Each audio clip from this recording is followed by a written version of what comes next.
Join us on another exciting adventure of Exotus.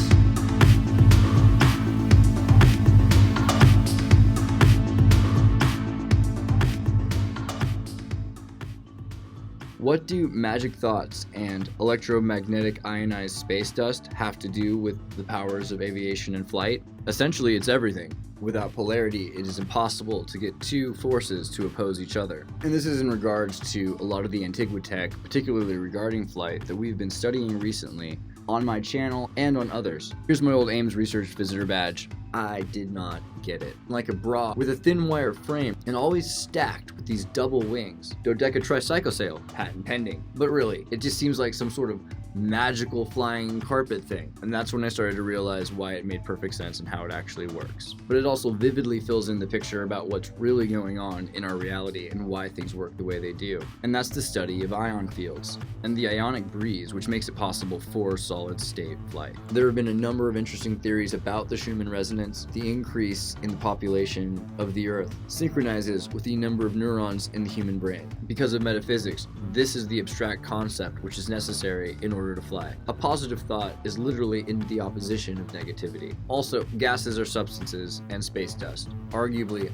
gas is an expansive solid in the plasmic state, or the cohesion between the three others. A singularity can be found. The ideal solution is to find the state where the substance is a solid and polarize it so as the substance continues to be polarized in all of its plasmic states. These rockets, which admittedly look steampunk and a lot like the Die Glock or the Kecksburg Bell from the Vril and Thule videos that we've done earlier on NIMSA, seem to function in ways when compared to the journals by Delschow and the Scientific American by the Sonora Air Club in their regards to electromagnetic thrust, ionization of atoms, and propulsion. Their similarities are uncanny.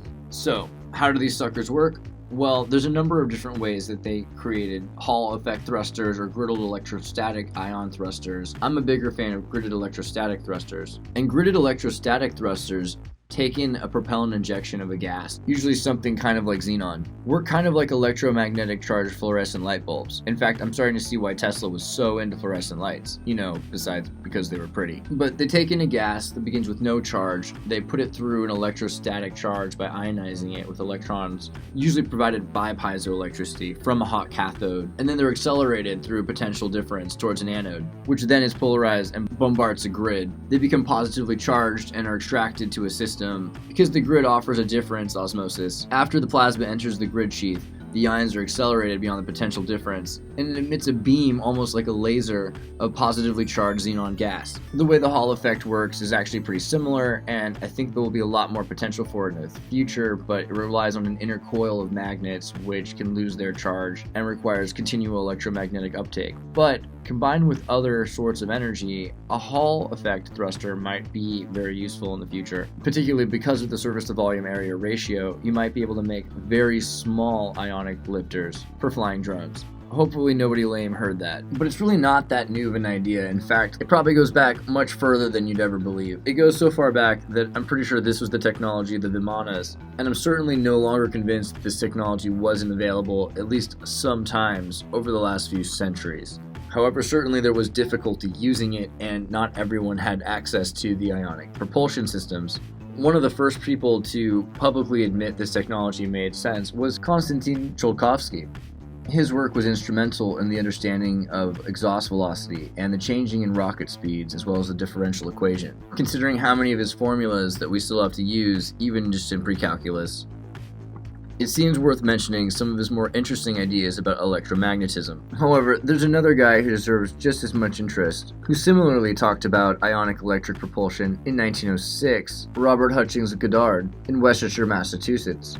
Goddard, Tsiolkovsky, Peltier, and Oberth all worked independently on ionic electromagnetic rocket propulsion systems. So this idea is over 100 years old, at least, and most of these ideas rely on using this gas, xenon. You might remember from the early 2000s in those electric orb balls that you can put your hand on, kind of like a Tesla Tower snow globe. Xenon gas can be passed through these different foils, and because they've been ionized, the polarity causes them to try to connect with each other, lifting the foils up. This kind of ionic thruster, an ionic xenon gas magnetizer, polarizes ion beams, where the xenon propellant is injected, electrons emitted by the cathode are abducted, and then inside the electromagnetic field they get to know each other. Out emits, rather than just a simple ionic laser, a sort of ionic beam that tries to rectify itself into a singularized focal point. This is literally the same thing that people have been describing inside the De Glocken and in the Kecksburg bell. And inversely, the technology can be used for free energy abduction, simply in the recouping of the electrons emitted by the cathode. There it is, your free energy machine. Get a few $100 million and a fabrication plant that costs at least $200 or $300 million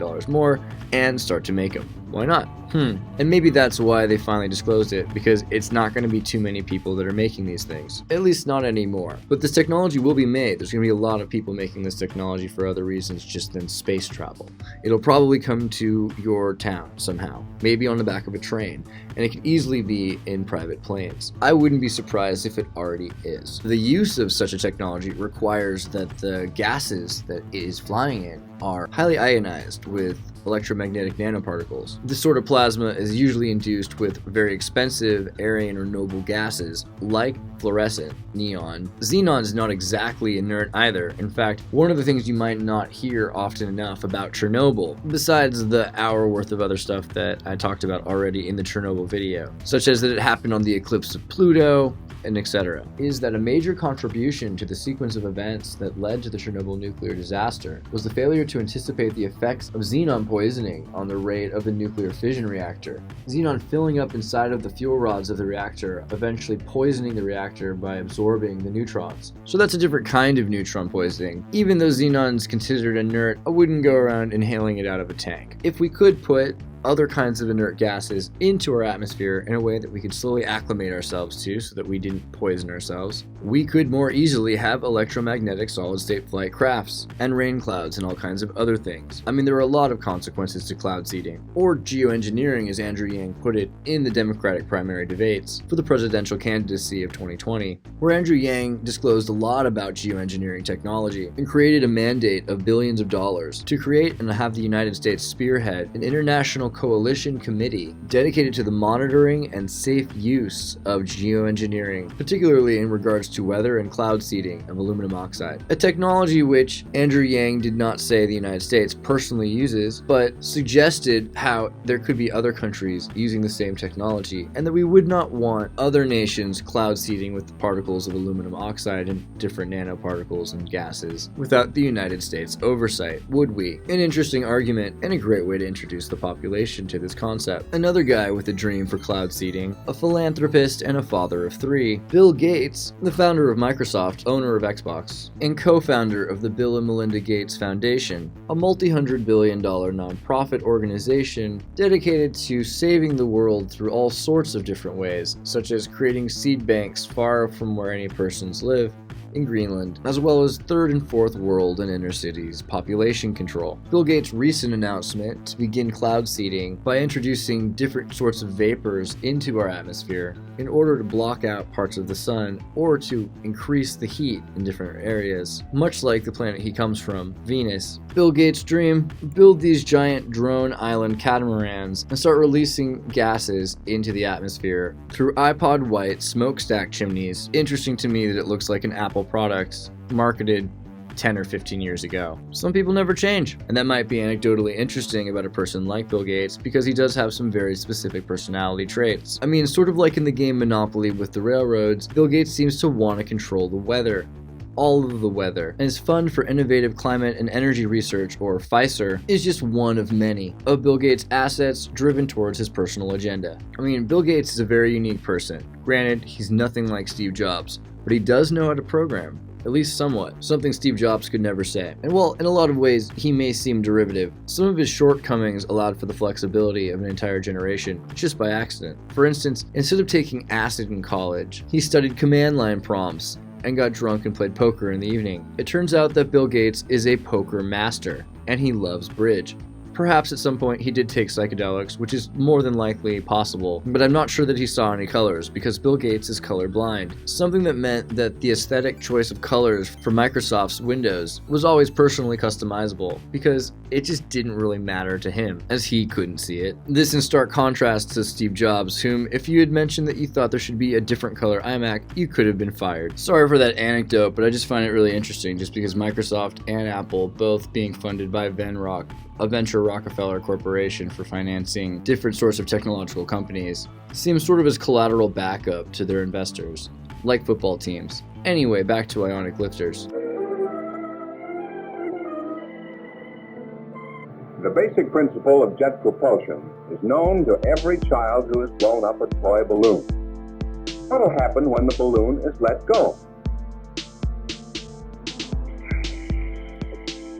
For every action, there is always an equal and opposite reaction. Let's go back to the balloon.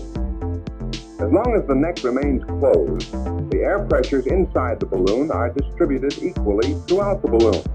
Thus, all the pressures are counterbalanced. When the neck is opened, however, the air rushes out, releasing the pressure on that side of the balloon. The pressures on the opposite side are now no longer counterbalanced, and they propel the balloon in the direction away from the neck.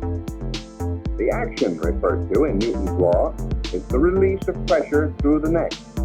Reaction is the movement of the balloon in the opposite direction.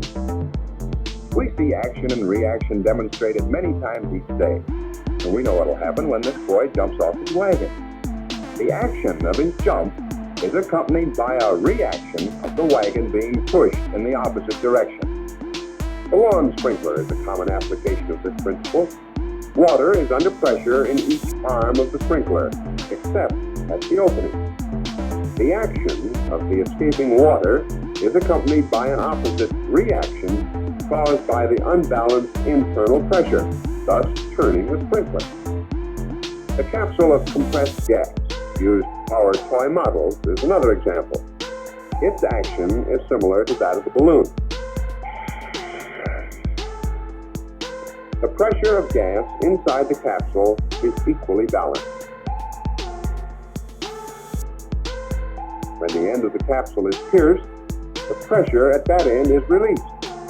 The pressure on the opposite side propels the capsule in that direction.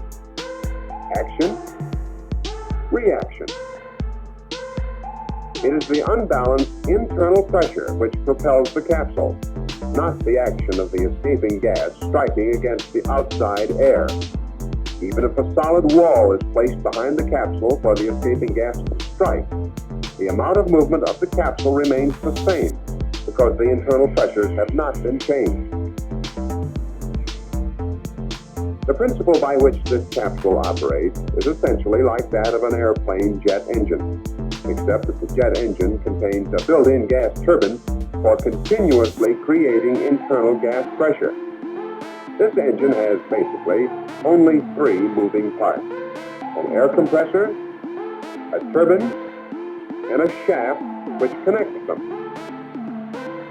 The front end of the engine is open for air intake.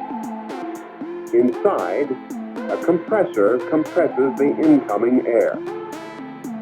The compressed air is carried to a ring of burners, where it is sprayed with fuel.